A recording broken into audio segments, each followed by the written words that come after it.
Shri Gurubhyo Namaha.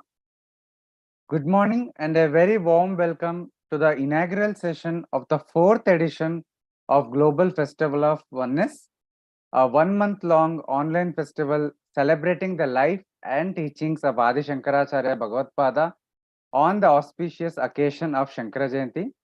This is Nitin Sridhar, the Chief Curator of Indica Moksha and of the Global Festival of Oneness, and your host for the day. Let us begin with a short prayer. Vakratunda Mahakaya Koti Surya Samaprabha Nirvignam Kurume Deva Sarvakaryeshu Sarvada Sarvamangala Mangalye Shive Sarvartha Sadike Sharanye Trayambake Gauri Narayani Namostute Ishvaro Guru Ratmeti Murti Bheda Vibhagine व्योमवत् व्याप्त देहाय श्री दक्षिणामूर्तये नमः। श्रुतिस्मृति पुराणानामालयं करुणालयं नमामि भगवत्पादां शङ्करं लोकशङ्करं सदाशिवसमारम्भां शङ्कराचार्यमध्यमाम् अस्मदाचार्यपर्यन्तां वन्दे गुरुपरम्परां। श्रीगुरुभ्यो नमः। Hari Om. Indica Moksha Advaita Academy has been celebrating Global Festival of Oneness since 2020. This is our 4th year, and this festival was conceived and remains conceived as our tribute and show of reverence towards the entire Vedanta Guru-Parampara that starts with Bhagavan Sadashiva, has Shankaracharya in the middle, and is still continuing with our own Shrotriya and Brahmanishta Acharyas today. For us, celebrating Shankaracharya is a celebration of one of the tallest civilization leader, Guru, Acharya, Yogi, Bhakta, and most importantly, a teacher and a guide to humanity who walked this sacred land in the last few millennia.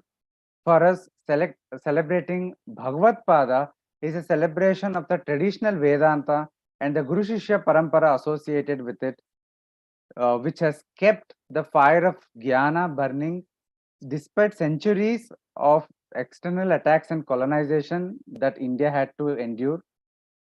And most importantly, for us, celebrating Shankaracharya is celebration of Sanatana Vaidika Dharma in its most pristine and wholesome form itself. So I request everyone to join us in this celebration of Shankaracharya, the teacher, and Shankaracharya, the voice of Sanatana civilization. This year as well, we will be hosting 2 talks every day, one in the morning and one in the evening. And you only need to register once to attend all the sessions throughout the month. Full schedule and registration details are available on our website.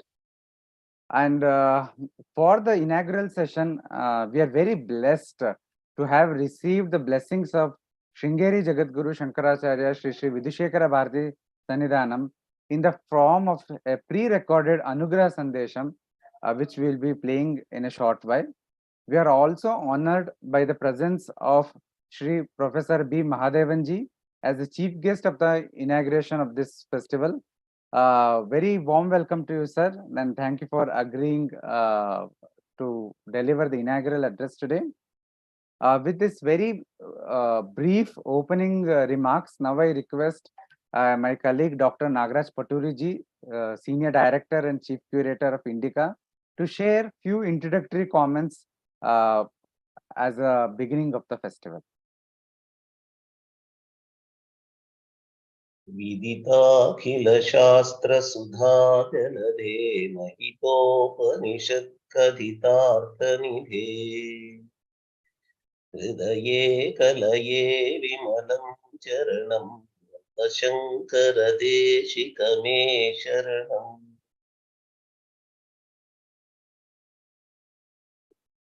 Welcome to this 4th edition of Global Festival of Oneness as a celebration of Shankara Jayanti, the birth of the avatara of Shankara Sakshat. The custom or the tradition of celebrating such days can be compared to reaching the central money of the Japamala. All the days of the year are like the different monies in the Japamala, during which there is no day on which we do not remember our Guru, our Daiva, our Bhagavadpada, our Paramatma, Adi Shankara. But we reach the central money of the Japamala on the day of Shankara Jayanti and then celebrate that we have reached this moment of Shankara Jayanti and then celebrate it. And the celebrations go to the extent of our happiness. A month-long celebration shows the degree of the mood of celebration. Years are passing, and year after year, we are reaching the newer vistas of knowledge about Shankara and the Vedanta that he has given to us. Advaita is a word that we keep using while referring to the school of Vedanta that was propounded by Shankaracharya. This became necessary because there came other words like Dvaita, Visishta, Advaita and others. Otherwise, the word used by Shankara at his time, interestingly, this is what even Swami Vivekananda of contemporary times does. It is the word only Vedanta that was used by Shankara. We have to remember that among the Shastras, among the Astika Darshanas, Vedanta was not there in its required position by the time Shankaracharya started his act. So the whole credit of bringing this Shastra, this particular Darshana, Vedanta, to the fore goes to Bhagavadpada Shankaracharya. Whichever other school of Vedanta today is proudly and happily participating in the propagation and participation of Vedanta is bound to be grateful to this Acharya who propounded the very Shastra of Vedanta, of which there could be other schools that they subscribe to.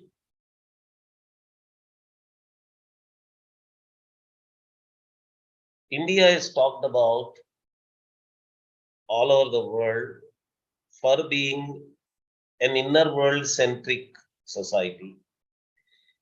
All the Indic knowledge systems of India are given the credit that it is here in this system that the inner world centric practices form the core of the IKS Indic knowledge systems.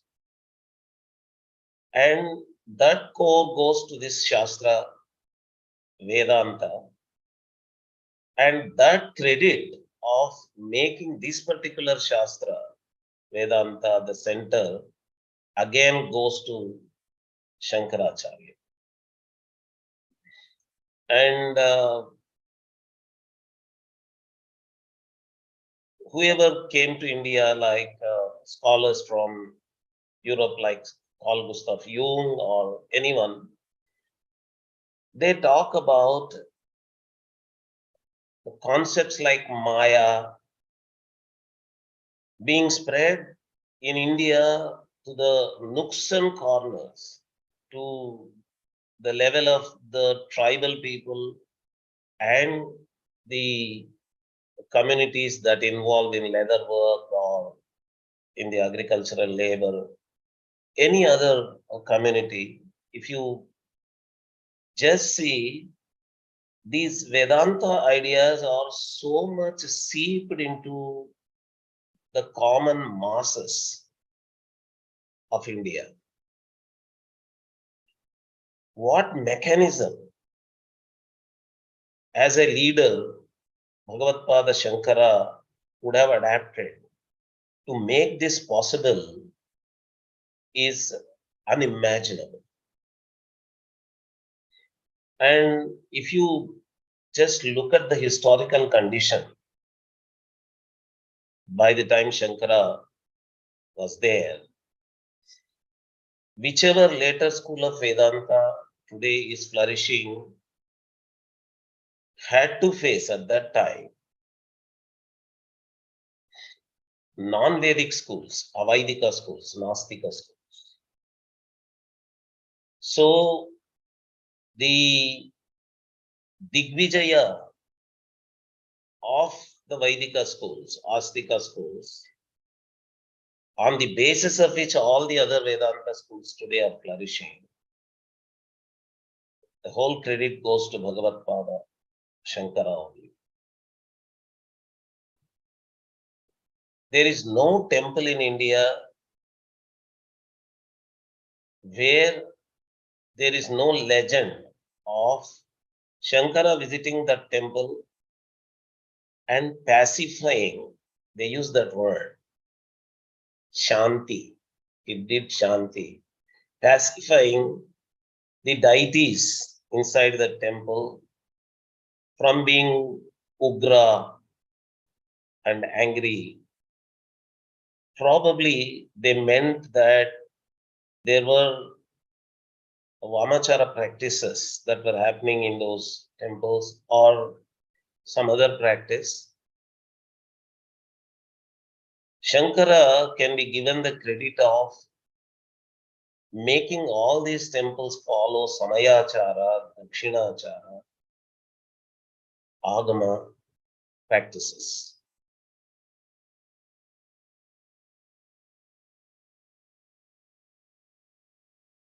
We talk of Shanmata Sthapana Acharya also, and people talk of some fight among these Shanmatas and Shankara creating a unity of among all these cultures. That's a different historical question that we can deal with. But today, if we are able to see the Panchayatana Puja in houses, the credit can be given to Shankaracharya. There is a whole list of achievements of Bhagavadpada Shankaracharya, all these in a very short span of his lifetime he achieved. And he established Amnaya Pithas. And today, we are not just celebrating the 4th edition, we can celebrate that the global science research is also at least feeling to have come closer to Advaita Vedanta. There are articles after articles talking about this year's Nobel Prize winners, talking about the unreality of at least the local, at a local level of the Jagat. A Among the core concepts of Vedanta, Jiva, Jagat, Ishvara, and Brahman,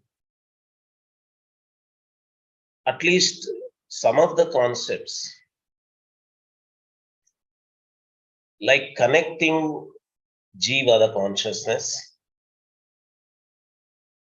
with Jagat, and the role of Jiva in the perception of Jagat, is being reached by some strides in quantum mechanics today.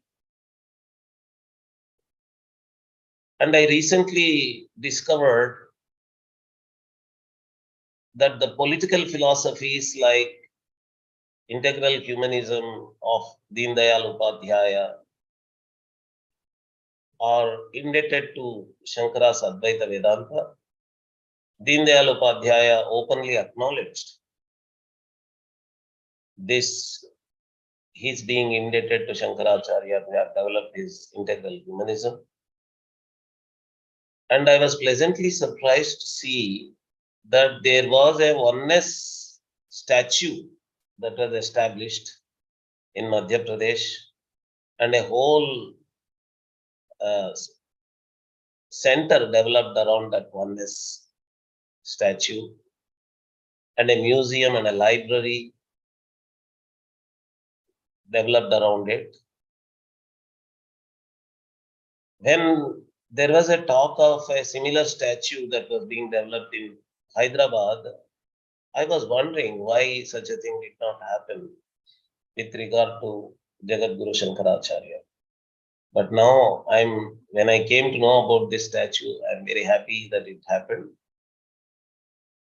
This year in the Global Festival, we are including a talk on this aspect also. Every year we are trying to be innovative and fresh in paying our obeisance to Shankaracharya in a newer and newer way. This year we are doing it with some new additions of ideas and thoughts. Nitin Sridharji is curating those ideas well. Thanks to Nitin Sridharji. Now, I request Professor Mahadevan to say Nitin Sridhar to take this forward. Thank you, Nagarajji, for those very insightful opening remarks, setting the agenda for the festival very clearly. As Nagarajji was saying, it has been our attempt to bring some new, fresh ideas, fresh perspective every year to the festival. And we have organized some talks and some sessions with this in mind. Next in today's inaugural session is the Anugraha Sandesham of Sri Sri Vidhushekara Bharati Mahaswamigal. And again, I repeat that we are very blessed to have received this Anugraha Sandesham by the most revered Acharya. And my Sashtanga pranams to both the Jagadgurus of Sringeri for these blessings in the form of Anugraha Sandesha. Koti, can you play the recording?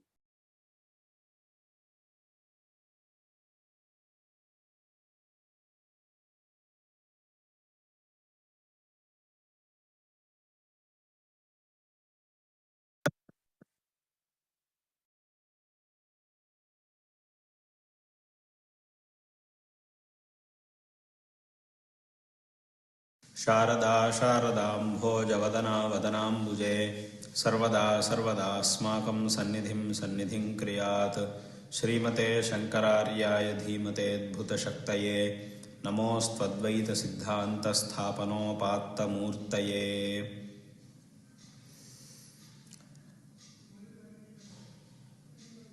अस्माकं सनातनधर्मस्य उद्धारणाय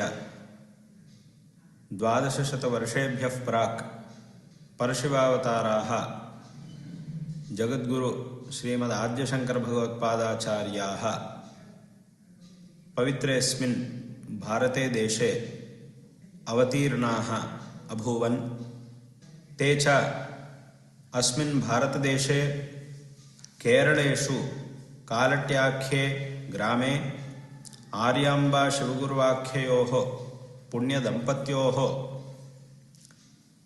बहुकालम् अनुष्ठितस्य तपसः फलत्वेन पुत्ररूपेण सञ्जाताः अभूवन्। ते च बाल्ये एव सर्वान् वेदान् साङ्गान् सर्वाणि च शास्त्राणि अधीत्य सन्न्यासार्थं गृहादिकं सर्वमपि परित्यज्य प्रातिष्ठन्त गृहात् इति सर्वेपि जानन्ति।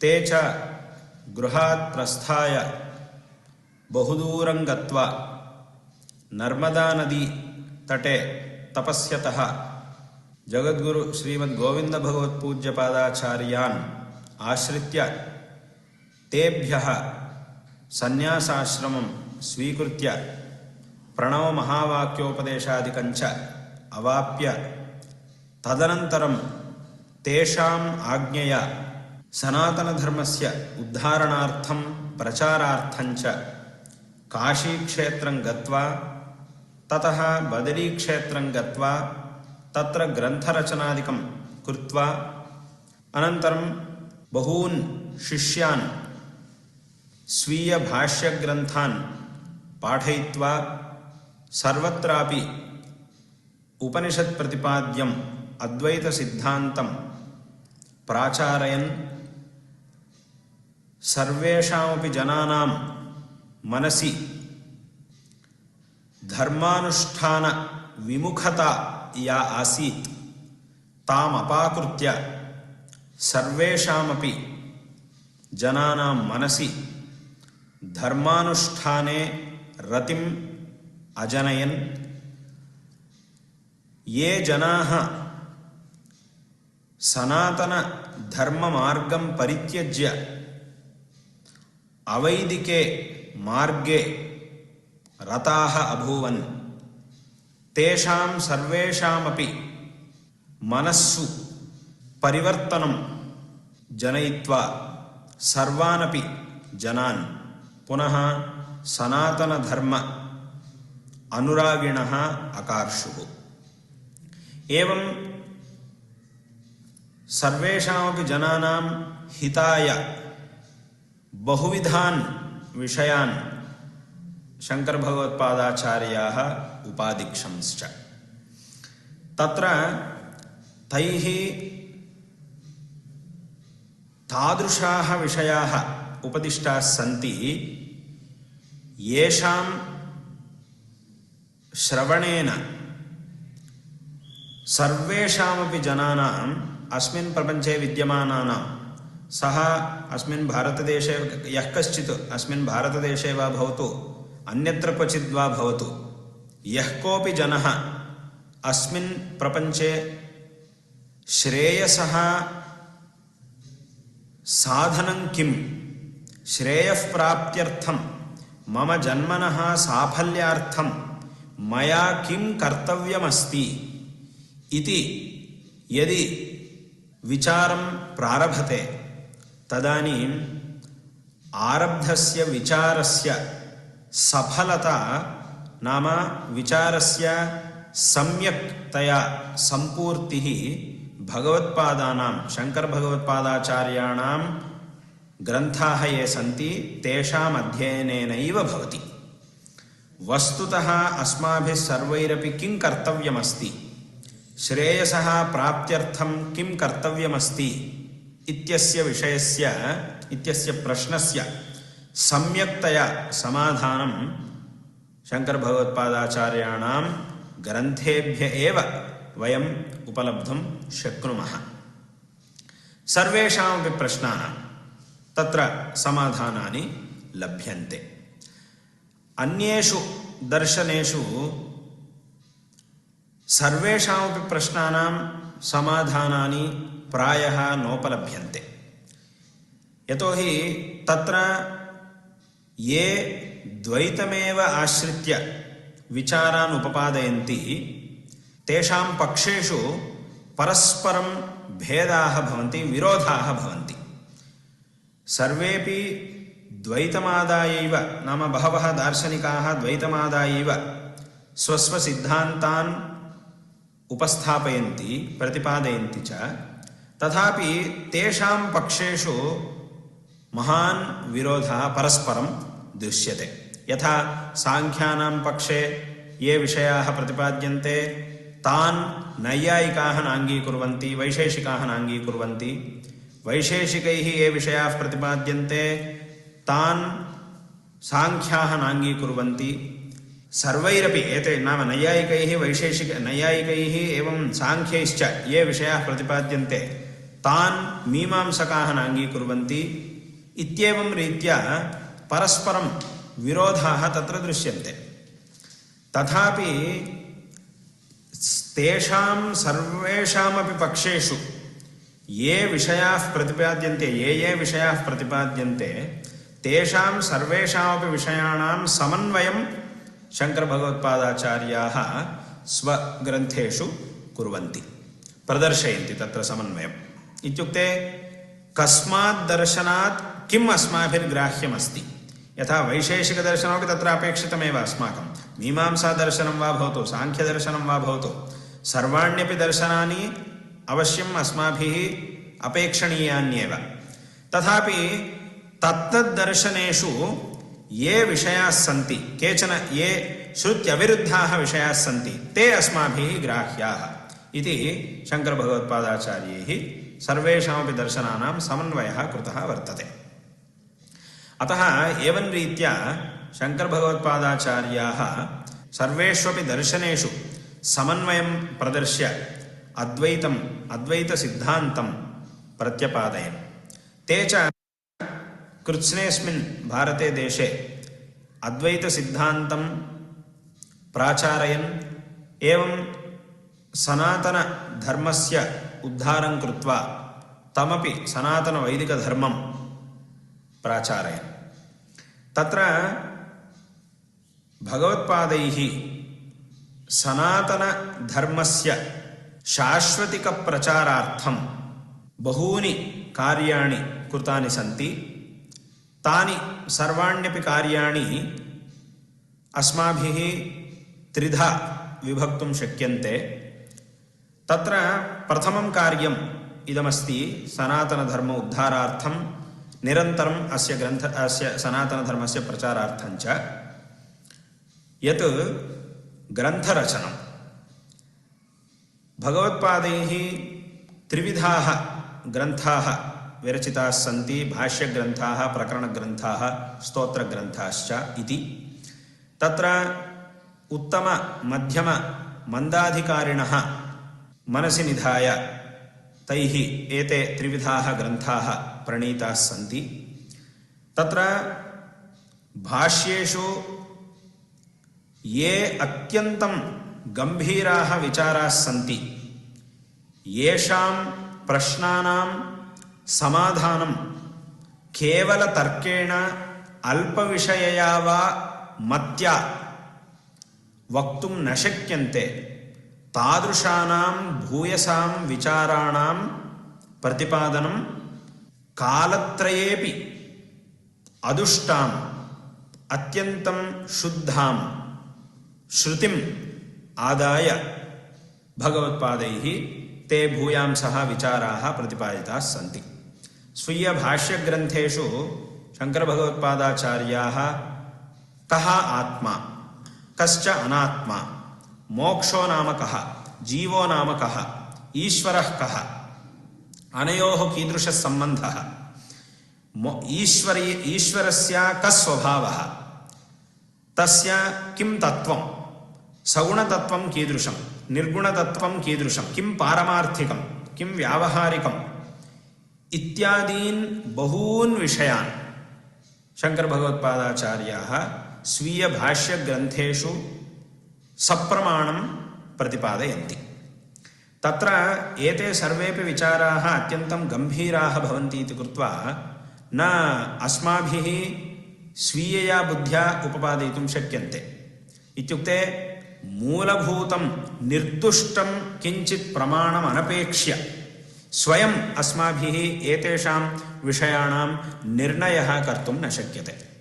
भगवत्पादाः तत्र तत्र स्वग्रन्थेषु श्रुतिरूपप्रमाणस्य माहात्म्यं प्रतिपादयन्ति।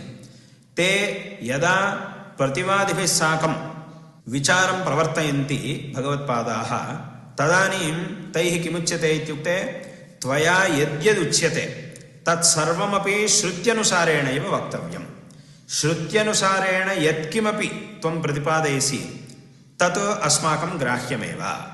यदि श्रुतिविरुद्धं किञ्चित् प्रतिपादयसि तर्हि तत् नैव वयं ग्रहीतुं शक्नुमः इति भगवत्पादाः बहुत्र प्रतिपादयन्ति। अत एव अन्यत्रापि ग्रन्थेषु दुस्तर्कात् सुविरम्यतां श्रुतिमतस्तर्कोऽनुसन्धीयताम् इत्येवं रीत्या बहुत्र एतादृशेषु विचारेषु श्रुतिः अस्माभिराश्रयणीया, श्रुत्यनुसारेणैव सर्वं वक्तव्यम् इति भगवत्पादाः तत्र प्रतिपादयन्ति।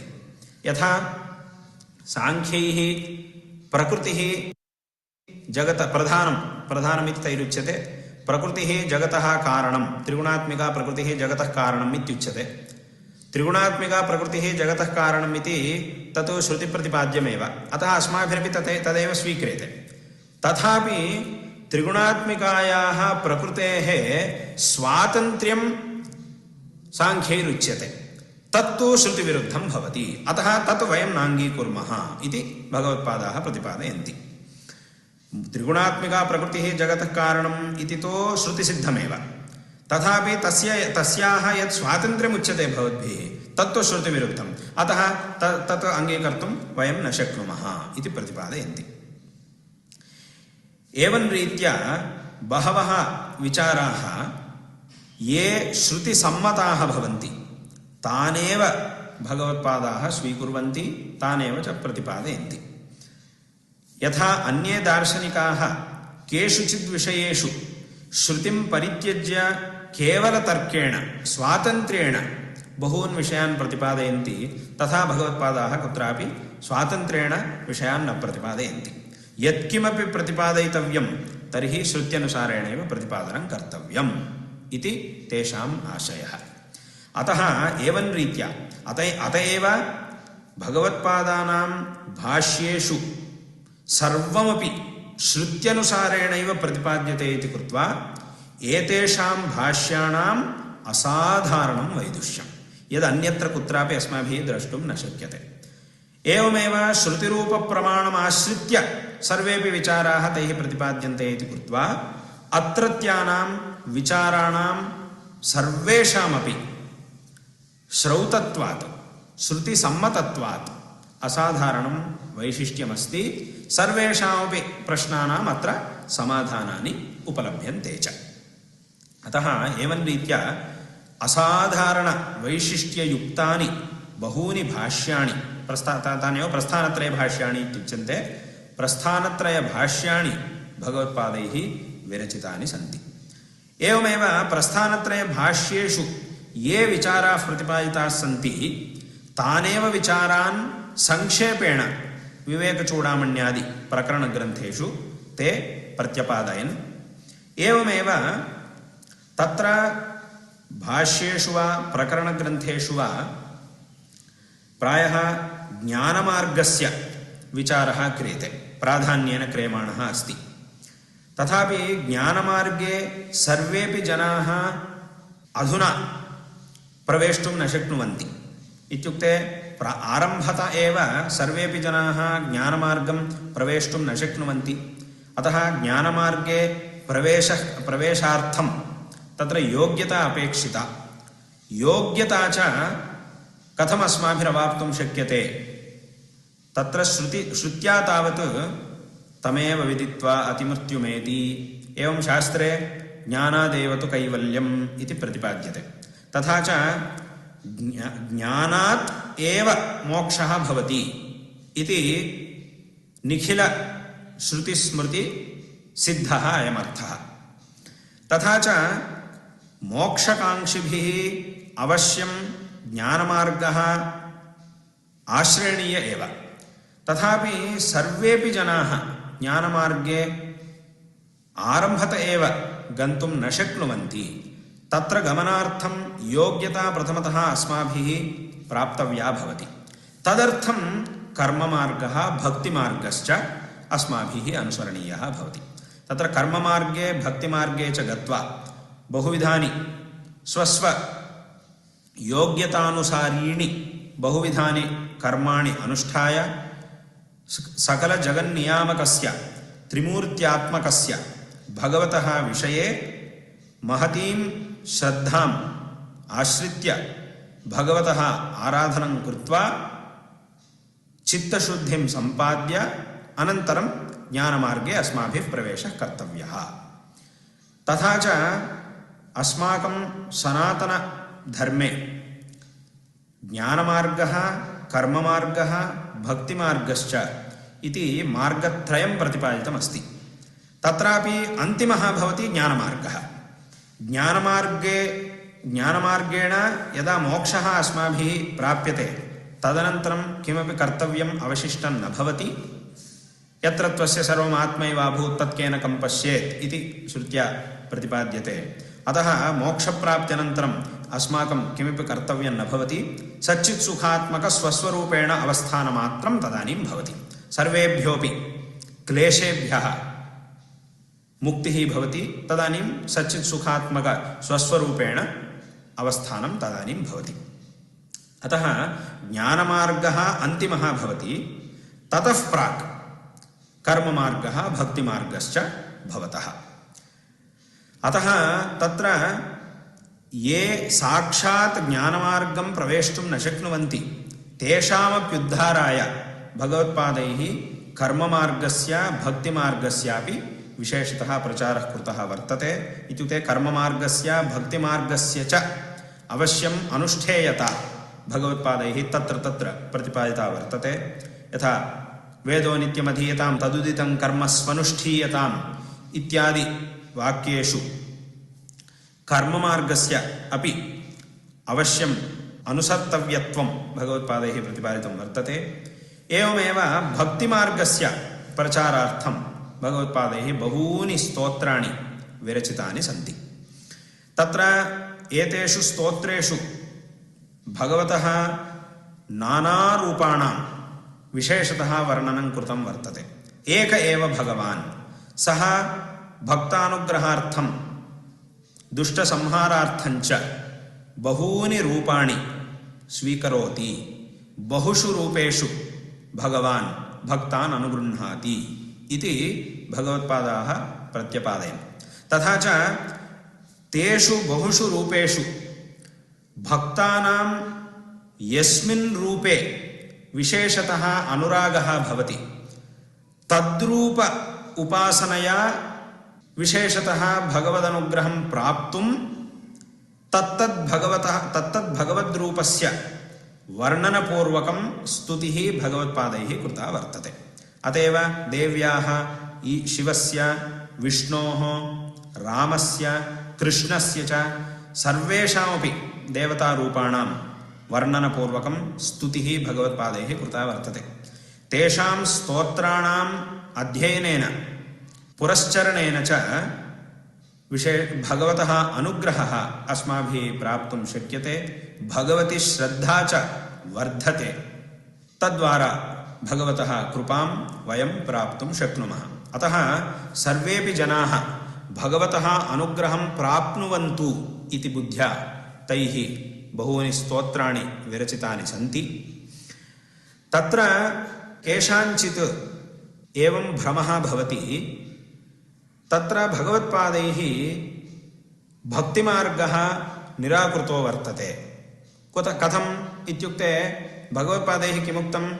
त्वमेव ब्रह्म, जीवो ब्रह्मैव इत्युक्तं भगवत्पादैः। जीवो ब्रह्मैव इत्युक्ते तर्हि किमायातं? जीवः ईश्वरश्च अभिन्नौ। यदि जीवः ईश्वरेण अभिन्नः तर्हि भगवतः ईश्वरस्य पूजा कुतः कर्तव्या अस्माभिः? यं भगवन्तं वयं पूजयामः तेन भगवता सह जीवो ब्रह्मैव नापरः इति वचनेन यदि अभेदः उच्यते तर्हि मत्तः अभिन्नस्य ईश्वरस्य पूजा मया कुतः कर्तव्या? अतः ईश्वरस्य पूजनं नैव कर्तव्यं। भगवत्पादानाम् अभिप्रायः एवं वर्तते।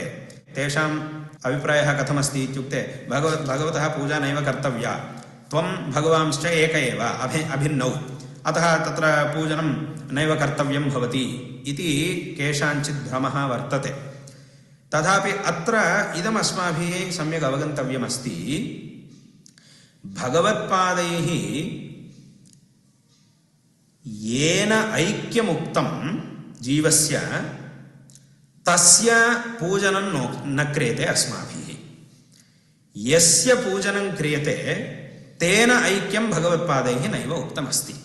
कथमिदम् इत्युक्ते तत्र भगवतः परमात्मनः रूपद्वयं, सगुणरूपं निर्गुणरूपञ्च इति। निर्गुणरूपं यदस्ति तदेव परब्रह्मस्वरूपम् इत्युच्यते। तच्च निखिलव्यवहार अतीतं भवति, निषेधमुखगम्यं भवति, निषेधमुखगम्यत्वं तस्य भवति। तस्य पूजादिकं नैव अस्माभिः कर्तुं शक्यते। तत्र पूजादिकं कर्तव्यं चेत् किञ्चित् रूपम् अपेक्षितं, केचन गुणाः अपेक्षिताः। गुणविशिष्टस्यैव पूजादिकं भवितुमर्हति। निर्गुणस्य परमात्मनः पूजा नैव भवितुमर्हति। जीवस्य परमात्मना ऐक्यं भगवत्पादैरुच्यते। जीवो ब्रह्मैव नापरः इदं भगवत्पादैः अपूर्वतया नैव कल्पितमस्ति। अहं ब्रह्मास्मि इत्यादि श्रुतिषु यद् ऐक्यं प्रतिपाद्यते तदेव ऐक्यं भगवत्पादैः प्रतिपादितमस्ति। इत्युक्ते अहं ब्रह्मास्मि तत्त्वमसि इत्यादि श्रुतिषु येन परमात्मना ऐक्यं जीवस्य उच्यते सः परमात्मा निर्गुणः। निर्गुणेन परमात्मना ऐक्यमुच्यते। अतः निर्गुणस्य परमात्मनः पूजनीयत्वं नास्ति, तस्य पूजा कर्तुमेव न शक्यते। यस्य पूजा क्रियते स तु सगुणः भगवान्। सगुणस्य भगवतः यत् द्वितीयं नाम यदन्यद् रूपमस्ति सगुणरूपं, तस्यैव पूजनम् अस्माभिः क्रियते। प्रत्यहं तत्र मूर्तिस्थापनद्वारा, तत्र चित्रपटादिस्थापनद्वारा यस्य पूजा क्रियते, श्रीरामस्य, शिवस्य, देव्याः, गणपतेः वा पूजा क्रियते, एतत् सर्वमपि भगवतः सगुणरूपं। सगुणरूपस्य पूजनं क्रियते, तेन ऐक्यं नोच्यते। निर्गुणरूपस्य पूजनं न क्रियते, तेनैव सः ऐक्यम् उच्यते। अतः भगवत्पादैः किमुक्तम् इत्युक्ते निर्गुणरूपेण ऐक्यं जीवस्य उक्तं, सगुणस्य भगवतः पूजा भगवत्पादैः प्रतिपादिता वर्तते। अतः भगवत्पादैः किमुक्तं, सगुणस्य भगवतः पूजा त्वया कर्तव्यैव। भगवतः पूजनं यावत्पर्यन्तं चित्तशुद्धिः न भवति तावत्पर्यन्तं भगवतः पूजा अवश्यं त्वया कर्तव्यैव इति भगवत्पादैरुक्तं। ज्ञानप्राप्त्यनन्तरं तु यदा निर्गुणस्य परमात्मनः साक्षात्कारः भवति, इत्युक्ते सगुणस्यापि भगवतः यद्वास्तवं रूपमस्ति निर्गुणरूपं, तादृशस्य निर्गुणरूपस्य साक्षात्कारः यदा भवति तदा प्रभृति भगवतः पूजनं नैव कर्तव्यं भवति। भगवतः पूजापेक्षा नास्ति। ततः प्राक्तु त्वया नियमेन पूजा कर्तव्यैव, भगवतः आराधनं कर्तव्यमेव। ततः पूर्वं यदि नरः भगवतः पूजां परित्यजति तर्हि सः प्रत्यवेयात् इति भगवत्पादैः उक्तम्। तथा च ततः पूर्वं ब्रह्मसाक्षात्कारात् प्राक् अवश्यं भगवतः पूजनं कर्तव्यमेव। द्वैतप्रपञ्चे यथा सर्वैरपि व्यवहारः क्रियते तथा अस्माभिरपि व्यवहारः कर्तव्य एव। ज्ञानप्राप्तेः पूर्वमेव व्यवहारस्य उल्लङ्घने सति अस्माकं प्रत्यवायः पापम् अवश्यं भवत्येव इति भगवत्पादैरुक्तम्। अत एव भगवत्पादैः तत्र भक्तिमार्गस्य उपासनामार्गस्यापि आवश्यकता अस्ति इति कृत्वैव भगवत्पादैः बहूनि स्तोत्राणि विरचितानि सन्ति। एवं तेषां सञ्चारकाले, विजययात्राकाले बहुषु भगवतः क्षेत्रेषु उद्धरणकार्यं तैः कृतं वर्तते। अतः भगवत्पादानां यः सिद्धान्तः अस्ति, तैः प्रतिपादितः यः सिद्धान्तः अस्ति, तत्र ज्ञानमार्गस्य, भक्तिमार्गस्य एवं कर्ममार्गस्य च सर्वेषामपि मार्गाणां तत्र प्राधान्यम् अस्त्येव। अतः अत्र भ्रमः, अस्मिन् विषये भ्रमः नैव कर्तव्यः। केषाञ्चित् मनसि एवं रीत्या भ्रमः अस्ति, परन्तु एवं रीत्या भ्रमः न कर्तव्यः। भगवत्पादैः भगवतः पूजनं नैव कर्तव्यम् इत्युक्तम्, अथवा अनुष्ठानं, कर्मानुष्ठानं नैव कर्तव्यम् इत्युक्तं भगवत्पादैः। सर्वमपि एकमेव, सर्वमपि अभिन्नम् एकमेव, अतः यथेच्छसि तथा त्वं कर्तुं शक्नोषि इत्यादिकं भगवत्पादैरुक्तम् इति नैव मन्तव्यम्। एवं रीत्या भ्रमः अस्माभिः न कर्तव्यः। तथा च स्वभाष्यग्रन्थेषु बहून् विचारान् भगवत्पादाः उपस्थापयन्ति। ये ये प्रश्नाः भवन्ति, तत्र अद्वैतसिद्धान्तस्य श्रवणेन बहवः प्रश्नाः अस्माकं मनसि उत्पद्यन्ते। इदं कथम्, इदं कथं, सर्वमपि अभिन्नम् इत्युच्यते चेत् तर्हि एतत् कथम्, इदं कथं, तत् कथम् इति बहवः प्रश्नाः मनसि उद्भवन्ति। तेषां सर्वेषामपि प्रश्नानां समाधानानि स्वभाष्येषु भगवत्पादैः उक्तानि सन्ति। अतः तैः कृतेषु कार्येषु प्रथमं कार्यमिदमस्ति ग्रन्थरचनारूपम्। एवं द्वितीयं कार्यमस्ति यात्रा, सञ्चारः। भारते, समग्रेऽस्मिन् भारते देशे तैः सर्वत्र सञ्चारः कृतो वर्तते। सर्वेषामपि जनानां श्रेयसे तैः बहवः उपदेशाः कृताः सन्ति। ये ये जनाः धर्मविरुद्धे मार्गे गच्छन्तः आसन्, तेषां सर्वेषामपि जनानां भगवत्पादाः बहून् उपदेशान् विधाय तान् धर्ममार्गम् आनयन् इत्येवं सञ्चारकाले तैः बहवः कार्याणि कृतानि सन्ति। बहुषु क्षेत्रेषु ये वेदविरुद्धाः आचाराः आसन्, तान् सर्वानपि निरस्य तैः श्रुतिसम्मतः आचारः सर्वत्रापि स्थापितः वर्तते शङ्करभगवत्पादाचार्यैः। बहुषु क्षेत्रेषु यत्र यत्र विधर्मीयैः क्षेत्रेषु भगवतः विषये बहवः अपचाराः कृताः आसन्, तान् सर्वानपि समीकृत्य क्षेत्राणाम् उद्धरणं भगवत्पादैः कृतं वर्तते। तत्र यथा बदरीक्षेत्रे विधर्मीयैः किं कृतमस्ति, वेदविरोधिभिः, धर्मविरोधिभिः तत्रत्या भगवतः मूर्तिः, तत्र प्राचीनकालतः या मूर्तिः आसीत् भगवतः, तां मूर्तिं ततो निष्कास्य तां मूर्तिं तत्रत्यायां नद्यां ते धर्मविरोधिनः प्राक्षिपन्, ततः प्रभृति तत्र भगवतः सन्निधौ भगवतः मूर्तिरेव नासीत्। सर्वेपि सनातनधर्म अनुयायिनः खिन्नाः अभूवन्। तत्काले भगवत्पादाः तत्र अगच्छन्, तत्र भगवतः मन्दिरे भगवतः मूर्तिरेव नासीत्। तदानीं तत्रत्याः सर्वेपि जनाः, सर्वेपि आस्तिकाः महता खेदेन वृत्तं भगवत्पादेभ्यो न्यवेदयन्।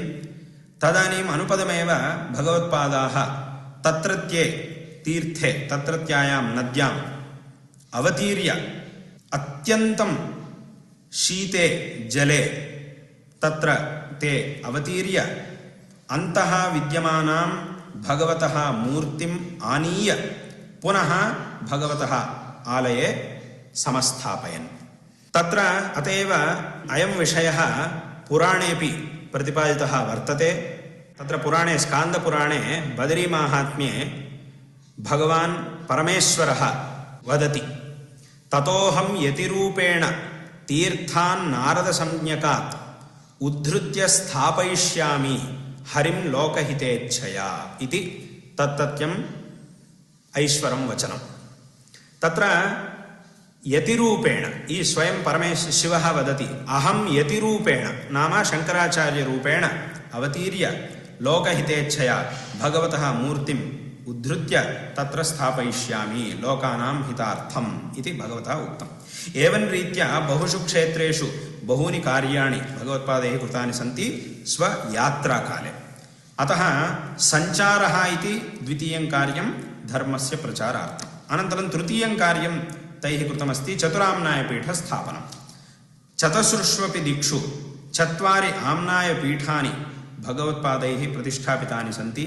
यथा पूर्वस्यां दिशि गोवर्धनपीठं पुरीक्षेत्रे, दक्षिणस्यां दिशि शृङ्गगिरिक्षेत्रे ऋष्यशृङ्गमुनेः तपोभूमौ शृङ्गगिरिक्षेत्रे दक्षिणाम्नायशृङ्गेरी शारदापीठं, पश्चिमदिशि द्वारकायां कालिकापीठम्, उत्तरस्यां दिशि बदरीक्षेत्रे ज्योतिष्पीठम् इति चत्वारि आम्नायपीठानि प्रतिष्ठाप्य तेषु आम्नायपीठेषु क्रमेण हस्तामलकाचार्य, सुरेश्वराचार्य, पद्मपादाचार्य, तोटकाचार्यान् स्वमुख्यशिष्यान् अधिपतित्वेन भगवत्पादाः तत्र नियोजयामासुः।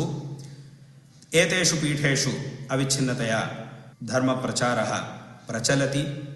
एवं रीत्या बहुविधानि कार्याणि कृत्वा शङ्करभगवत्पादाचार्याः सनातनधर्म उद्धारम् अकार्षुः। तैः यः महान् उपकारः कृतो वर्तते, तेषां या महिमा वर्तते, एतत् सर्वमपि न स्वल्पैः शब्दैः अस्माभिः वर्णयितुं शक्यते। बहुभिरपि शब्दैः वर्णयितुं शक्यते वा न वा इत्यपि न ज्ञायते। ईदृशं वैशिष्ट्यं शङ्करभगवत्पादाचार्याणां वर्तते। अतः सर्वैरपि सनातनधर्म अनुयायिभिः सर्वदा भगवत्पादानाम् उपदेशाः श्रोतव्याः, अनुष्ठेयाश्च। भगवत्पादैः दर्शितः मार्गः अवश्यम् अस्माभिः अनुसरणीयः। तैः यत् तत्त्वम् उपदिष्टमस्ति तदस्माभिः अवश्यं ज्ञातव्यम् अस्ति। तेषां जयन्त्युत्सवः अस्माभिः सर्वैरपि अवश्यम् अनुष्ठेयः। प्रतिवर्षं वैशाखशुक्लपञ्चम्यां तेषां जयन्त्युत्सवः अस्माभिरनुष्ठेयः। अस्य दक्षिणाम्नायशृङ्गेरी शारदापीठस्य 33तमाः अधिपतयः जगद्गुरु श्रीमत् सच्चिदानन्दशिवाभिनव नृसिंहभारती महास्वामिनः अस्मत्परापरगुरवः ते आदिक्षन् आशयतु शीताचलं सर्वैरप्यास्तिकैः। यो यः आत्मानम् आस्तिकं मन्यते स सर्वोऽपि प्रतिवर्षं भगवत्पादाचार्याणां जयन्त्युत्सवम् अनुतिष्ठेत् इति तैः आज्ञा कृता वर्तते। तदनुरोधेन प्रतिवर्षं वैशाखशुक्लप्रथमातः आरभ्य पञ्चमीपर्यन्तं महता वैभवेन बहुत्र अयं महोत्सवः समनुष्ठीयमानो वर्तते। सर्वैरपि प्रतिगृहं जयन्त्युत्सवः अवश्यम् अनुष्ठेयः। तेषाम् उपदेशाः स्मर्तव्याः, अनुष्ठेयाश्च इति अस्मिन् सन्दर्भे अस्माकम् अयं विवक्षितः विषयः वर्तते।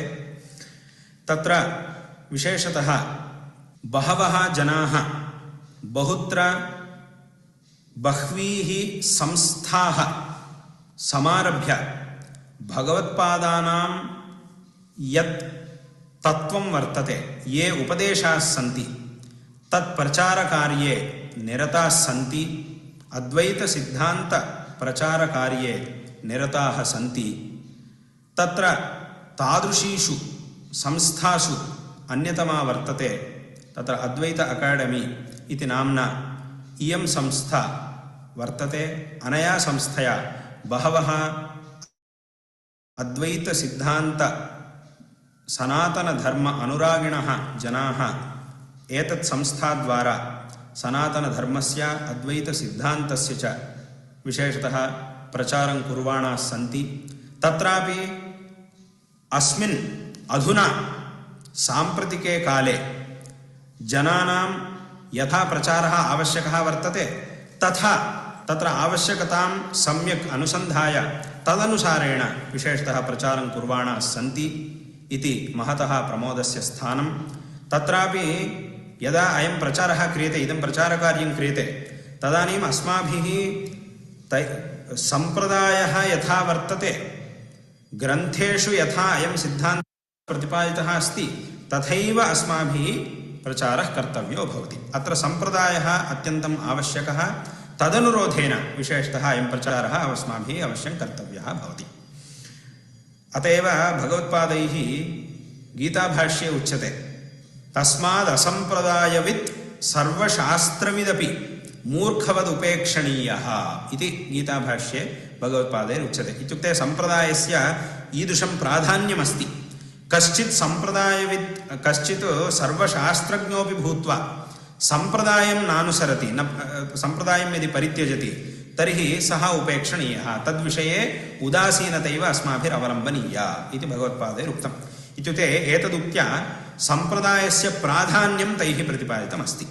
अतः यः अनादिकालतः परम्परा विद्यते, यया परम्परया अस्माभिः इयम् अद्वैतविद्या प्राप्ता वर्तते, इमां परम्परामनुसृत्य विशेषतः सर्वेषामपि जनानाम् उपकारार्थम् अस्य सिद्धान्तस्य सनातनधर्मस्य प्रचारः कर्तव्यः भवति। तत्र केचन मन्यन्ते तत्र सम्प्रदायः अस्माभिः स्वीक्रियते चेत् तर्हि सर्वेषां जनानां कृते अस्माभिः प्रचारः कर्तुं न शक्यते इति केचन मन्यन्ते, परन्तु तथा नास्ति। अस्माकं सनातनधर्मे सर्वेषामपि जनानां, सर्वेपि जनाः श्रेयःपात्रतां प्राप्तुं योग्याः सन्त्येव। सर्वेषामपि जनानां तत्र श्रेयःपात्रतां प्राप्तुं योग्यता अस्त्येव, परन्तु तत्र इदं कार्यं यथा कर्तव्यं भवति तथा अस्माभिः कर्तव्यमस्ति। तत्र मार्गाः भिन्नाः सन्ति, तथापि सर्वेषामपि जनानां श्रेयः अत्र उपदिष्टमेव। अतः तदनुसारेण इदं कार्यं कर्तव्यं। तथा च अस्मिन् सन्दर्भे, अस्मिन् पवित्रे कार्ये ये जनाः समवेताः सन्ति तेषां सर्वेषामपि श्री शारदा चन्द्रमौळीश्वरयोः अस्मद्गुरूणां च परमानुग्रहेण भूयांसि श्रेयांसि भवन्तु इति अस्मिन् सन्दर्भे वयम् आशास्महे।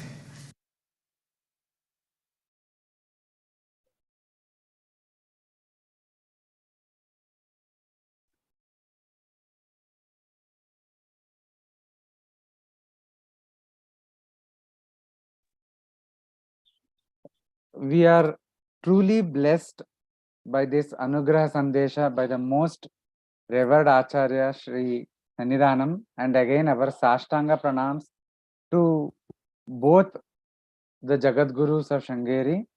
Now I request Sri Nagaraj to give a very brief English summary of Sri Sannidhanam Samskrita Sandesha for the benefit of the audience who could not understand Samskrita.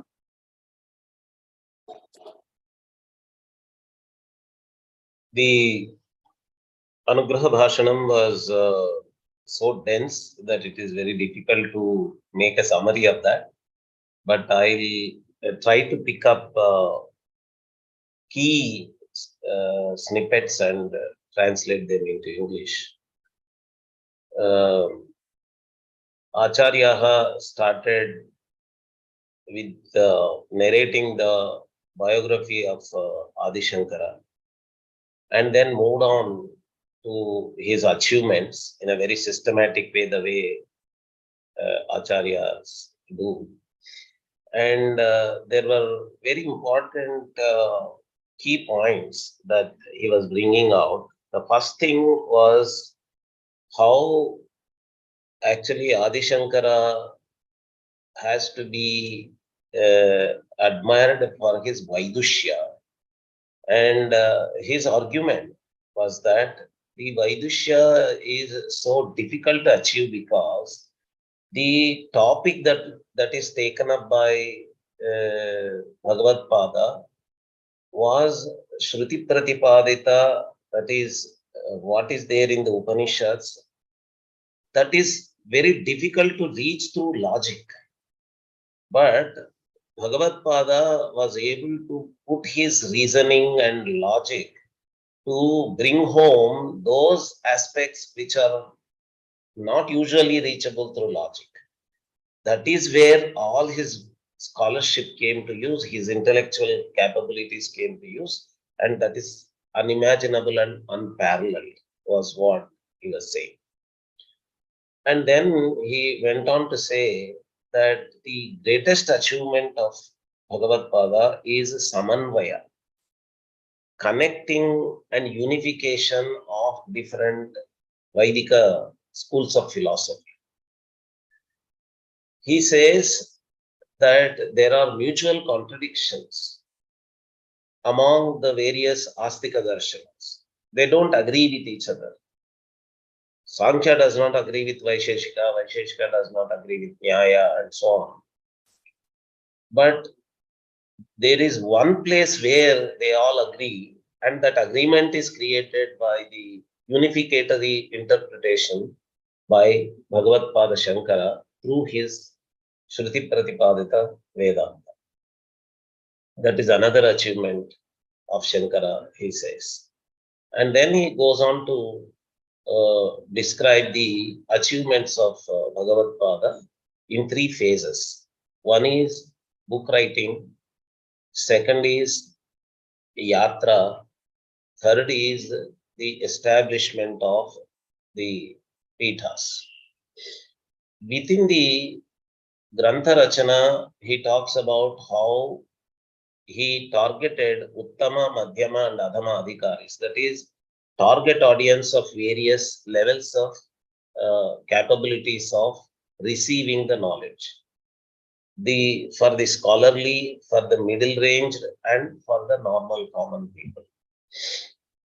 And he went on explaining what kinds of books, bhashyas, for example, prakarana granthas, and the stotras were written by Bhagavadpada Shankara.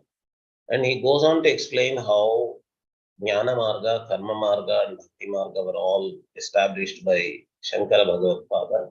There again, interestingly, Acharya actually focuses on contemporary scholars who come up with very weird arguments. He took up the argument of some of the contemporary scholars who say that as the followers of Advaita Vedanta, you must not do puja at all. You are not supposed to do puja. And then he, in his own characteristic argumentative style, irrefutable argumentative style, shows that if the puja is done to Saguna Brahman, that is Brahman in the form of qualified, with qualified features, and your Aikya that is being established by Advaita Vedanta is with Nirguna Brahman. So, Shankara Bhagavadpada's message to you is to perform puja as long as you are in this Vaita world, in this world of day-to-day experience.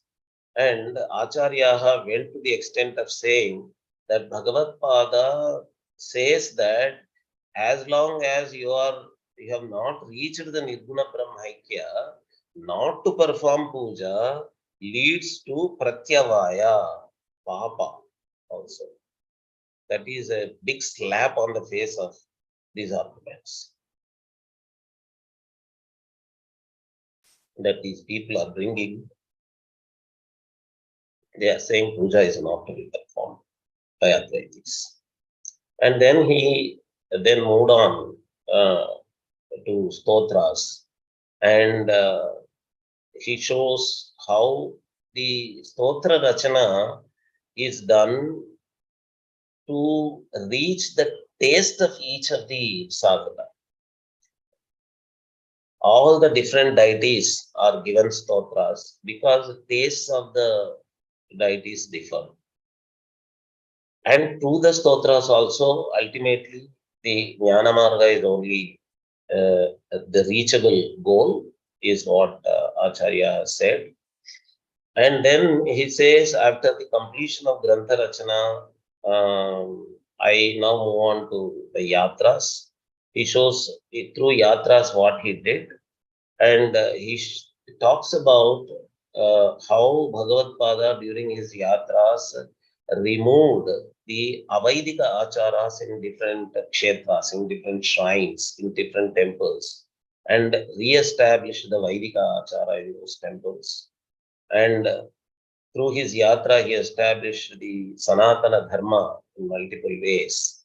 And as an example, he shows that in Badari Kshetra, when Shankaracharya went there, the idol, the murti, was removed, and some miscreants, some Avaidika adharmi miscreants threw it into the river.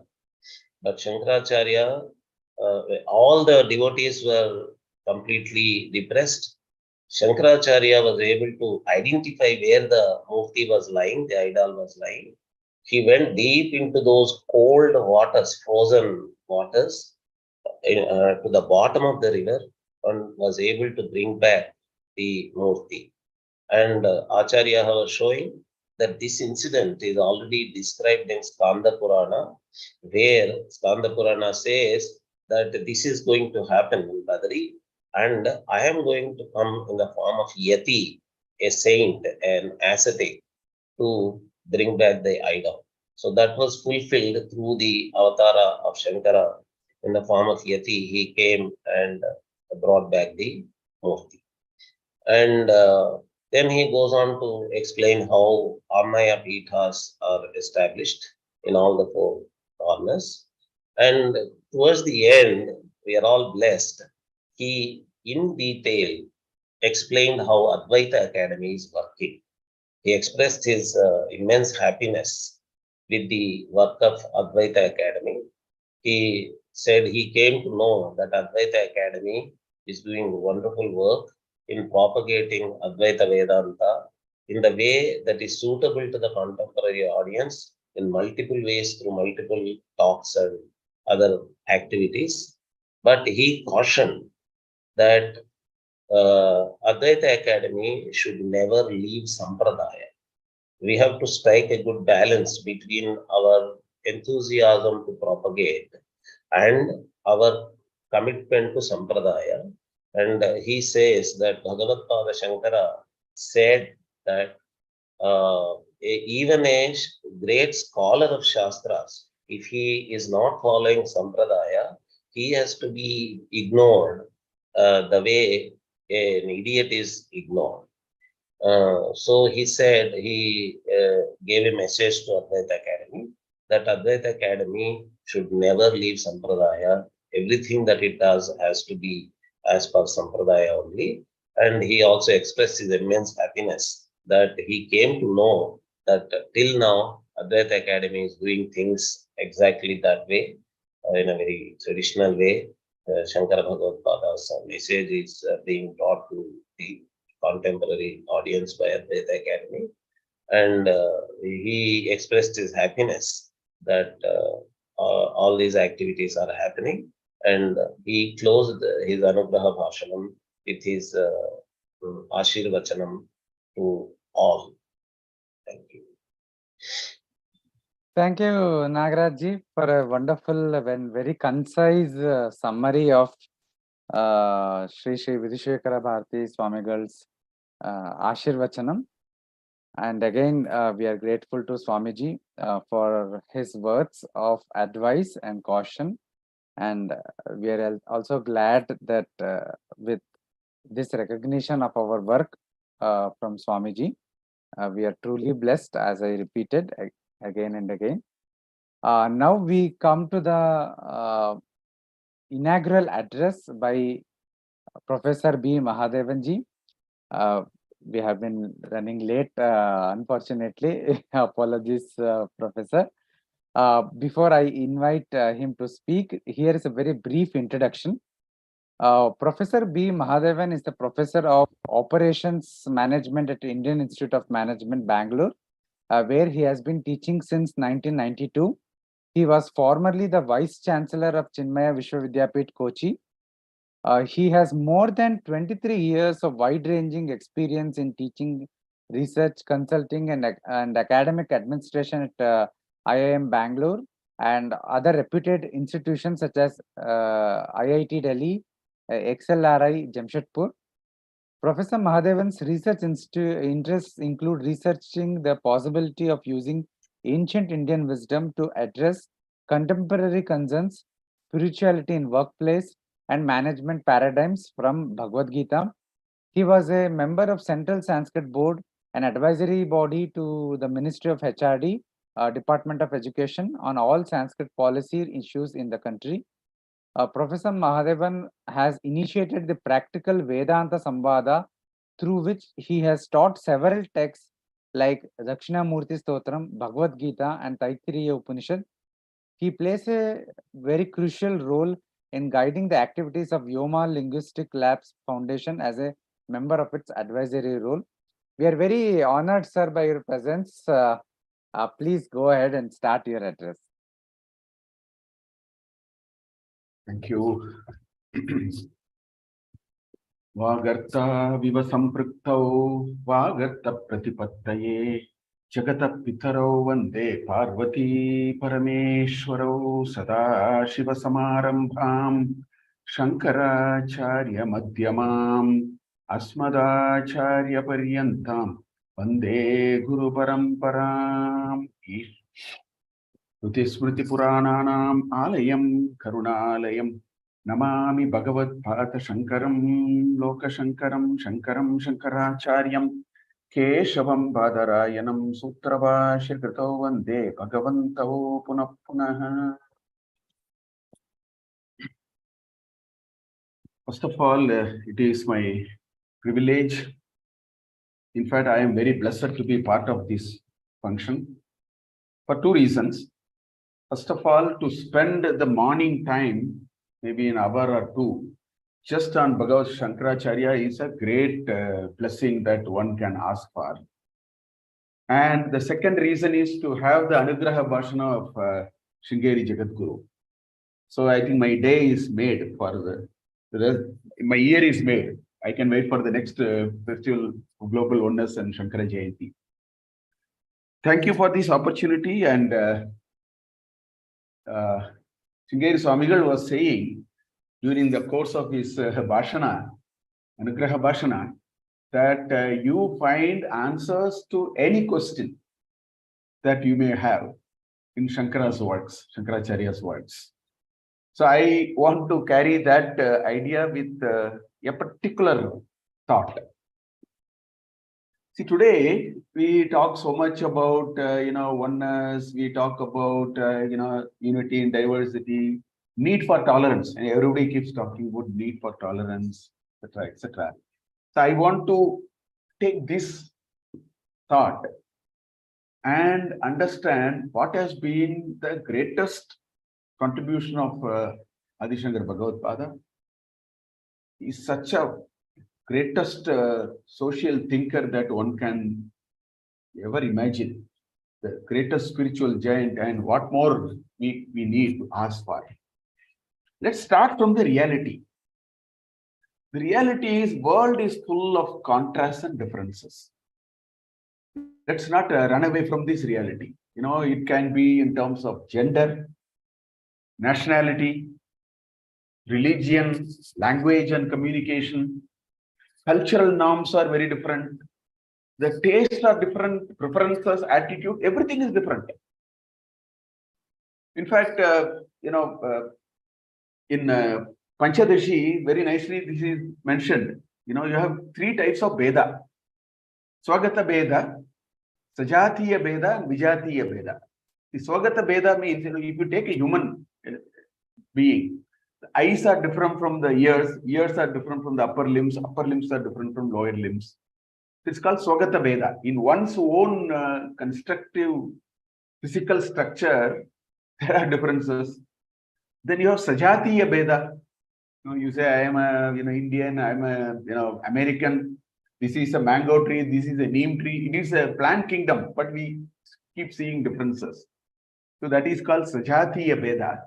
And then you have Vijatiya Veda. The dog family is different from the cat family. Cat family is different from human beings. Human beings is different from the elephants and amphibians. So we all must understand the empirical reality in which we are all living is full of differences, contrasts. So in fact, the entire scientific thinking thrives on this. We use it in our daily chores. This is the bedrock of all mundane activities. I mean, we all know that. And these differences that we talk about operates at 4 levels for us. At the first level, it is a work enabler. As I told you, the empirical world of transactions requires differences. The Veda is very, very important. The Veda Bhava is very important, right? And that is the basis of power of analysis. That's where science is riding on it, to develop insights, to, do selective efforts, to make improvements, progress in material life. All of them require these differences. Then at the third level, it manifests in terms of sense of protection. I have to take care of myself. I am different from you. Indians are different from Americans. So, then you have to take care of oneself, near and dear. At a societal level, we have to take care of a society. The governments have to take care of their own interests. So there is a feeling of selfishness, fear, and competition. All these will manifest. And then at the highest level of these differences, we may get blindfolded because, there is this class consciousness. There is this. So we start, in a very practical sense, we slowly start losing the vision of oneness. That is what it is. And we all know, on account of this, there are all kinds of adversarial reactions. We see different kind of behaviors, fights, discrimination, aggression. History is full of such episodes. So now the central question to us is, how do we handle this? How do we manage this? Because wherever we see those differences. And so one of the questions, this is a problem of the society, so to think, at one level. How do we approach this problem? How do we solve this problem? Now, I want to, for a moment, take how the current approach to address this problem, you call it as a modernistic or socialistic communism approach, whatever you want to call it, it rides on two basic principles. First principle is all are equal. And the second principle is all are same. Equal and same, slight differences, but I'm still using two different words. Therefore, to address these so-called contrasts and differences which are so prevalent, the current so-called modern approach, starts thinking maybe we have to provide the same set of opportunities to everyone, make all of them equal in everything that we do. This has become a very big thing.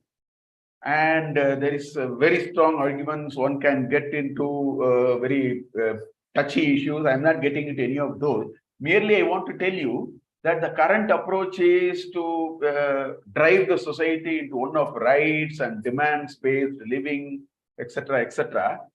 Simple common sense says, while this may be an approach, people are trying it today.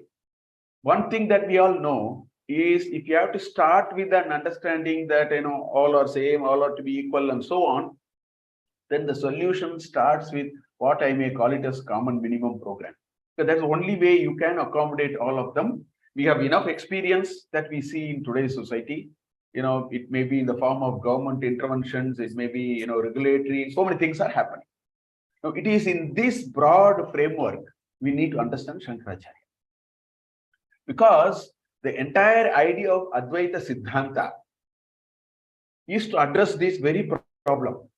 The very idea of Advaita Siddhanta is to actually handle this. Now, if you really get into the depth of Advaita Siddhanta and ask, what is happening here? How do we actually look at it? So if you read Shankara's work, as Shankara Acharya told us just now, Shankaracharya had drawn, it is all Shruti Pramana. All his arguments were from the Shruti only. It's all bringing the deep concepts in the Shruti and make it a very applicable idea to all of us. So if you look at that, the solution, the way Shankaracharya looked at this whole issue is not all are same, not all are equal. That's one method, but it is different. It says all are unique. The first idea is all are unique. And where does it come from? It comes from the Shruti, the Trigunatmika Jagat, the Prakriti and the Purusha, which creates the world of multiplicity, is a very strong argument that Sri Shankaracharya brought in all his works. So first of all are unique. All are unique is very different from saying all are same. Because all cannot be same. The 5 fingers are not same. You have the thumb which is shorter, you have the middle finger which is longer, and so on. How can you have all things being same? But all have a unique role to play. So all are unique. That is one broad, strong underlying theme which we actually see. The second most important thing is all come from a single source. In fact, that is the pinnacle of Advaita Siddhanta. All come from a single source and are nothing but a manifestation of the single source. That is what it is. Now, this is very easy to say at one level. Now, the question is, how do you reconcile these two aspects of the reality? The moment you say all are unique, all these contrasts and differences will come. But then, when you say all came from a single source and are nothing but a manifestation of the single source, then there is a method by which these two has to be understood.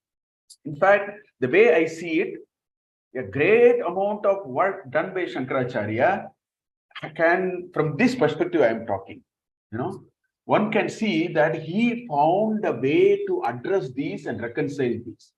Let's start first of all with all are unique. Every Vyakti is unique. So therefore, unique means there is a certain difference. So the question is, so what? The first implication of this position is individual is a unit of analysis. Whatever one has to talk about, you cannot, put all of them together and then say. So, lot of Acharya's messages are targeted at an individual level. So, the individual is a unit of analysis and many things. So, you cannot order an individual to do this or do that. But certainly, one can make individuals reflect on certain realities of life.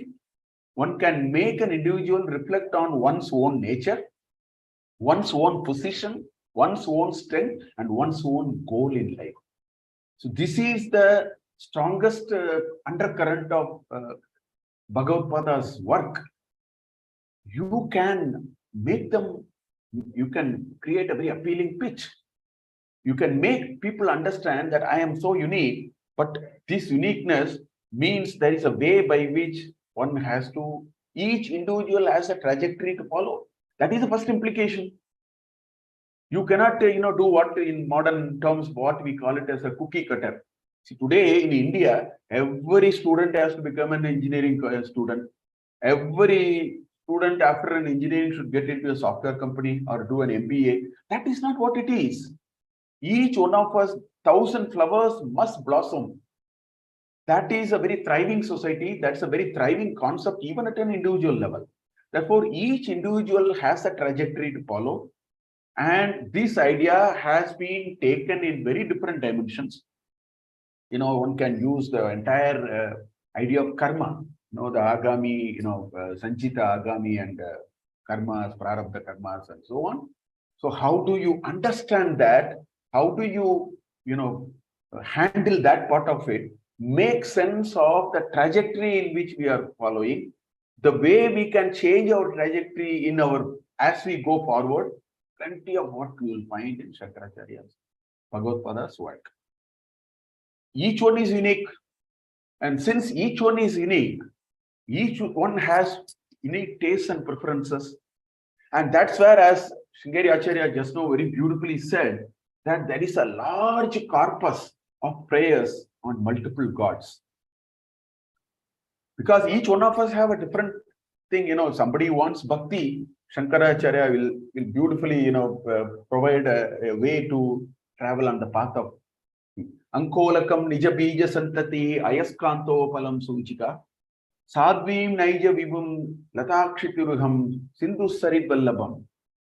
That's how he starts. 5 different examples he gives and then establishes bhakti. Gabire Kasare Vishati Vijane Gora Vipine Vishale Shaile Che Kusumartam Pramati Kusumartam Jatamati.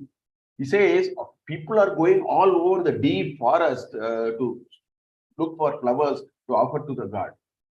He says, offer the flower that we have in the form of your heart. So like this, different people need different ways of pursuing their own trajectory. So Shankaracharya created large corpus of prayers on multiple gods. And that is why this whole idea of Shanmata Stapakacharya, he is the Shanmata Stapakacharya, Adityam, Ambikam, Vishnum, Gananatham, cha Maheshwaram, 5 of them, and the Kaumaram. The sixfold worship and a particular way one can do the puja vidhana. Nagaraji was alluding to it in his opening remarks. Even today, there is a Panchayatana puja. All these are nice mechanisms Acharya Bhagavadpada has left with us. Why? Because each one of us have our own taste. And unless we are able to follow that, our path of trajectory, our path of evolution will be stunted. I should not be doing what I, am not made for. Only by going in the wind of what I am, I can evolve. Therefore, he created all those institutions to help this journey. So I'm not going to get into all these details because Sringeri Acharya so beautifully explained this so vividly, and Nagaraji also gave a good translation of that.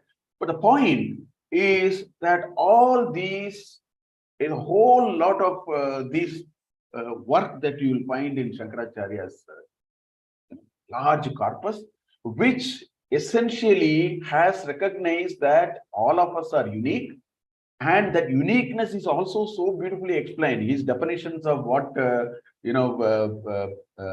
Rajas, and Tamas in Viveka Chudamani, if you see the Vikshepa Shakti and the Avarana Shakti that he talks about, how all these gunas play out and how do they actually manifest, all those ideas you will find, because that is very important, that we should understand our unique nature.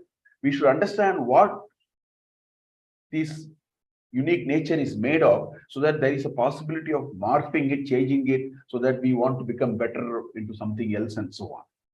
So there is a whole lot of source descriptions. The second thing is the core of Advaita Siddhanta, and that is all come from a single source. In fact, oneness is the greatest vision of life. And the only way we can understand that is to dip deeply into the Advaita Siddhanta.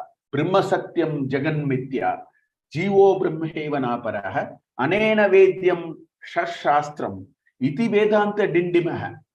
He says, I am beating this drum of Vedanta by proclaiming, I am going to the rooftop and say, Brahma Satyam Jagan Mithya.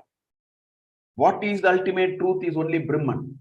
Jivaha Brahmaeva na aparaha. Every one of us is nothing but the manifestation of that.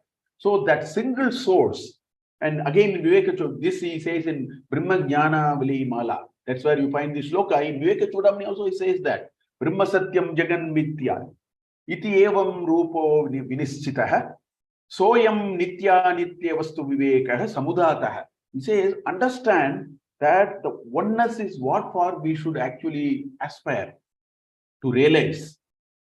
And he goes on, he says, describes it in all his Advaita Siddhanta, in Prakarana Granthas, even in Stotras, you will find, for example, Paripurnam, Anadyam Antam, Anadhyantam, Aprameyam Avikriyam, Ekameva Dvayam Brahma, Nehanana Asti Kinchana, Na Iha Nana Asti Kinchana. There is no possibility of multiplicity that you can think of.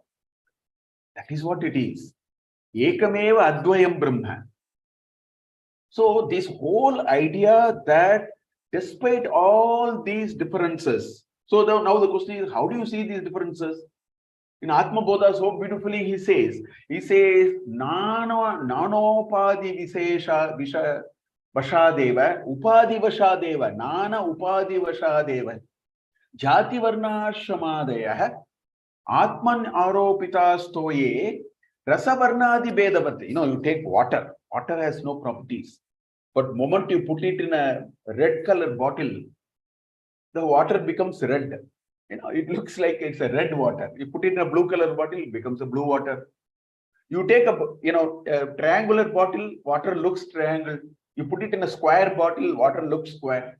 You put in a round bottle, water looks round. That's what he says. Atmani aropitaha. So there is a substratum, there is a karana and there is a karya. Okay? Atman aropitaha toye rasavarnadi bedavat. Just like this water, which is nirguna in some ways, has acquired a lot of guna. So in the same way, because of its association with different conditionings, upadhis, such as caste, color, and position, etc., superimposed on this Atman, and it shows different flavor. So all these, the Advaita Siddhanta says, while it is all unique and all of them at the surface looks a little different, but the fact is they are all from a very common resource. So essentially, what is Shankaracharya bringing here? While on the surface you will have Veda Bhava, right? But if you take Advaita Siddhanta very seriously and contemplate on what Acharya is telling us, what we will see is Veda Bhava must give way for Brahma Bhava. That is ultimate goal. That's why in his Chatusutri, the very opening he says, Kshetra Kshetrajnayoho, Vishaya Vishayinoho, Tamaprakashavat Viruddha Subhavayoho. The Kshetra and the Kshetrajna, the field and the knower, is like Vishaya and Vishayina. What is known and who is the knower. And what is the relationship between that? Tamaprakashavat. The relationship is like between darkness and light. Darkness and light cannot coexist. You cannot say, where there is light, there can be darkness. They are mutually exclusive. So, Tamaprakashavat Viruddha Subhavayoho. So, slowly Shankaracharya brings this idea that depending upon the plane of your existence, you will be in one of these two states. Either you will be in a Veda Bhava or you will be in a Brahma Bhava. You cannot have light and darkness at the same time. And all his work basically brings this idea so beautifully. I think one of the most beautiful short piece that one can read is Manisha Panchakam. I'll just take the first sloka.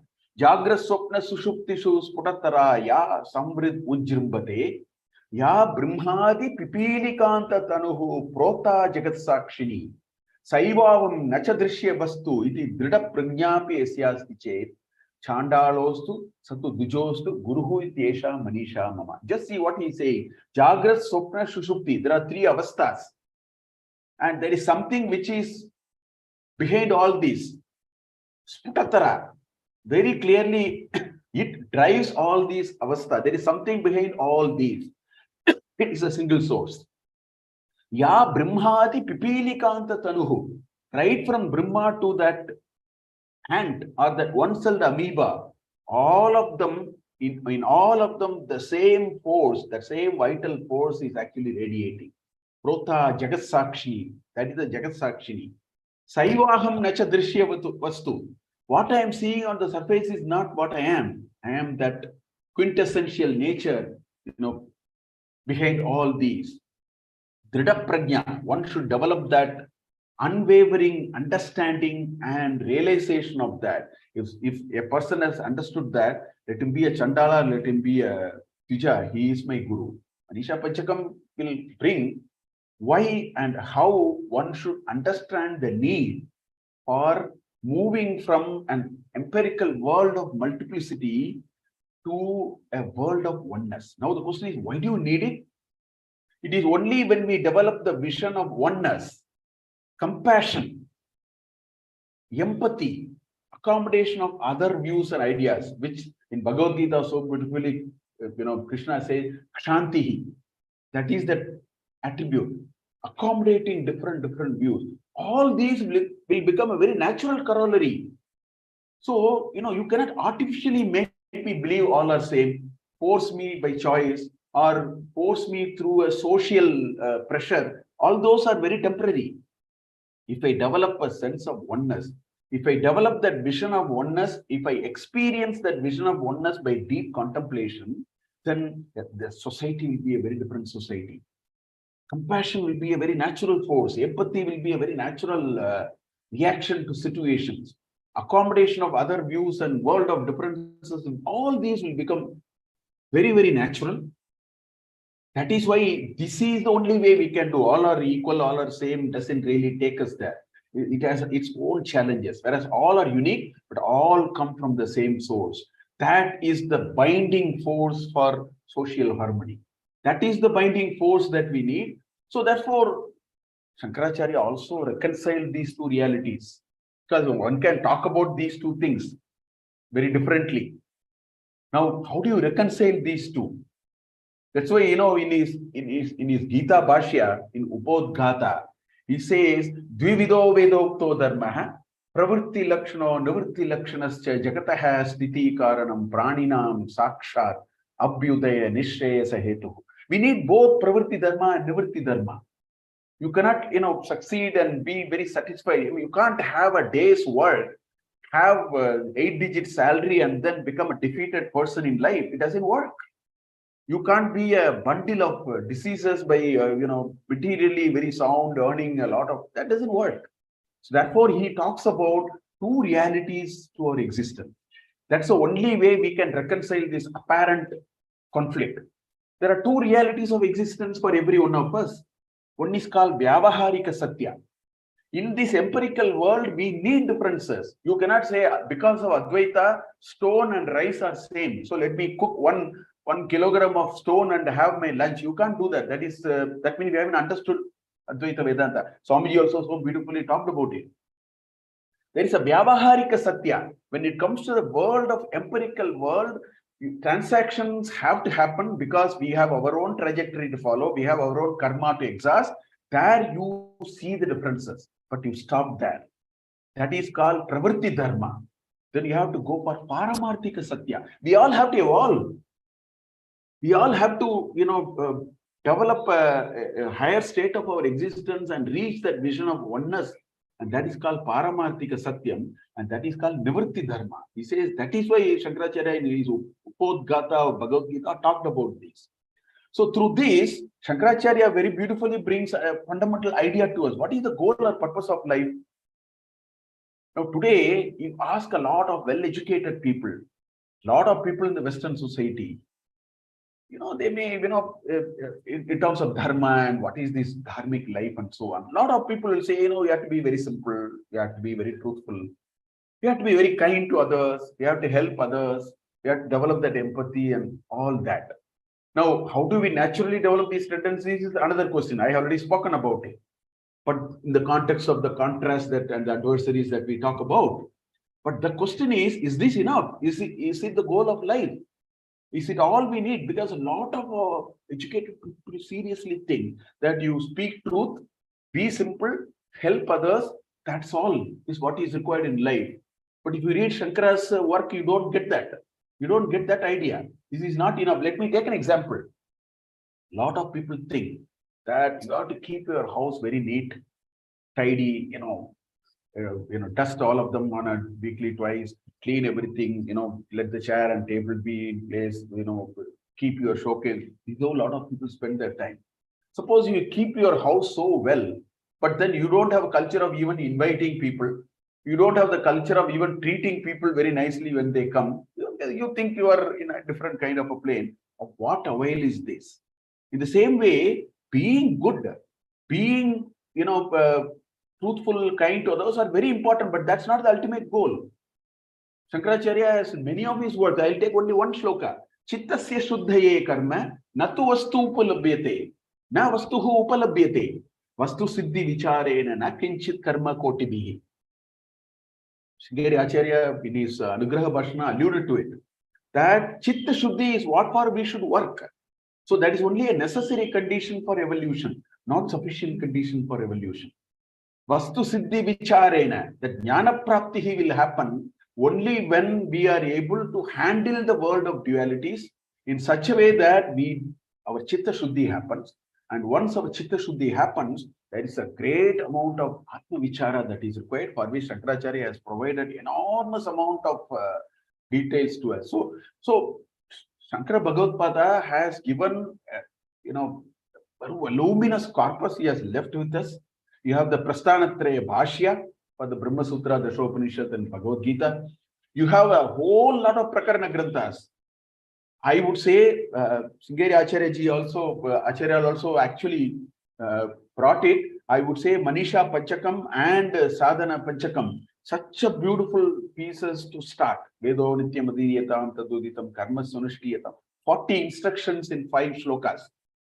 That is a very good way for us to say, how do we handle the world of duality, the world of contrasts and differences, and go up to that uniqueness, that so that reconciliation of these two, so beautifully you will find in Shankaracharya's work in Prakarana Granthas. Of course, you have a lot of devotional stotras for the Devatas, Kshetras, Kashi Panchakam, on rivers, Yamuna Panchakam, Ganga Panchakam, everything is God for us. This is the greatest repository of Shankaracharya, which we should actually get into. As I told you, that all these granthas will help us develop this vision of oneness, while we fully recognize that the world has a lot of contrasts. World has a lot of adversarial kind of things, but we will be able to handle all of them. We will be very good in our, world of action, because differences are required. So we will do that, but then we'll also move to Paramarthika Satya and develop that vision of oneness, and we will create a great society, a lot of compassion, a lot of shanti, lot of empathy, and that is what is one dimension of Shankaracharya. I thought I will take this opportunity today to just talk about this particular aspect of Shankaracharya. He's a great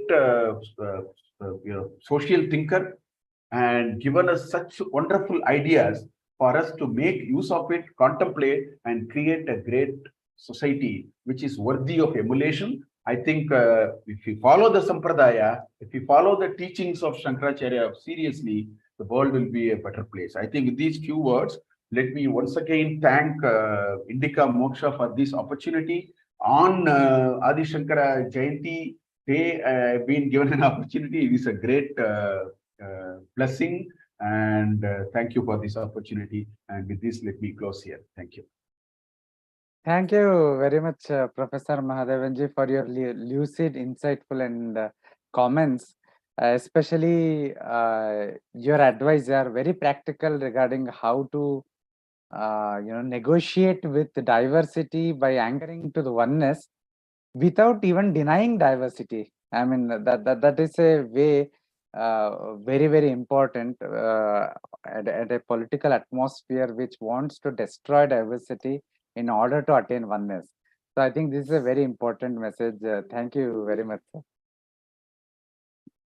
Nagaraji, do you have any final comments? Hariji, Nagaraji, anybody? Harikiran garu?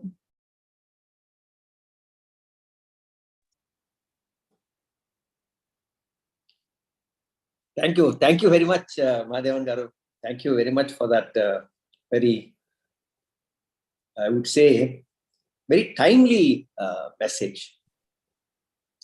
As Nitin also pointed out, globally, the push for DIE, what they call as DIE, and now they change the spelling to DEI, which is diversity, inclusiveness, and equity. And there is a huge push. And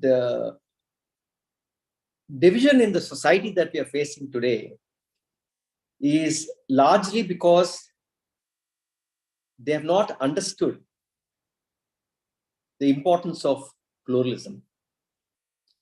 I would say that rather than DIE or DEI, the focus should be on pluralism. Now, I want to use the word which my friend coined, Sunny coined, is dharmic pluralism. Pluralism is not just about diversity and inclusion and equity, but it is about everybody having a say in the matter. It is also about, when I say dharmic pluralism, it is also about reverence. It's also about the sacred. What you have just outlined in terms of the vision for oneness that one has to develop, while appreciating the uniqueness of one and all, is exactly this kind of a pluralistic society that we should strive to build. I'm very, very happy that you have touched upon this, because this is a very very important goal and vision of Indica and Indica Moksha is that we want to see a pluralistic world rather than a DEI world.